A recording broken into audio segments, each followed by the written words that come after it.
রোহিঙ্গাদের টেকসই প্রত্যাবাসনে মিয়ানমারের রাখাইনে শান্তি প্রতিষ্ঠার জন্য কাজ করছে বাংলাদেশ, যাতে মধ্যস্থতাকার হিসেবে কাজ করছে জাতিসংঘ। দুপুরে ফরেন সার্ভিস একাডেমিতে এই তথ্য জানান প্রধান উপদেষ্টার high representative doctor Khalilur Rahman. সংবাদ সম্মেলনে রাখাইনে অচিরেই যুদ্ধ বন্ধ হয়ে শান্তি প্রতিষ্ঠা হবে বলে আশার কথা জানানো হয়। বলা হয়, মিয়ানমারে শান্তি প্রতিষ্ঠিত না হলে সেখানে রোহিঙ্গাদের পাঠানো নিরাপদ নয়। রোহিঙ্গাদের জোর করে পাঠানো হবে না উল্লেখ করে হাই রিপ্রেজেন্টেটিভ জানান, রাখাইনের পরিবেশ নিরাপদ করে দিতে পারলে রোহিঙ্গারা সেখানে ফিরে যাবার জন্য প্রস্তুত রয়েছে। প্রথম ধাপের পর আরও 5.5 লাখ রোহিঙ্গার যাচাই বাছাইয়ের কাজ দ্রুতই শুরু হবে বলেও জানানো হয় সংবাদ সম্মেলনে।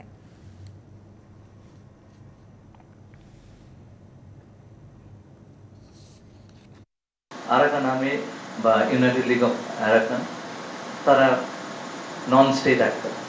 এই ধরনের কোনো চুক্তির বা আন্তর্জাতিক নর্মস তাদের জন্য বাধ্যবাধক নয়, কারণ they are not parties to that.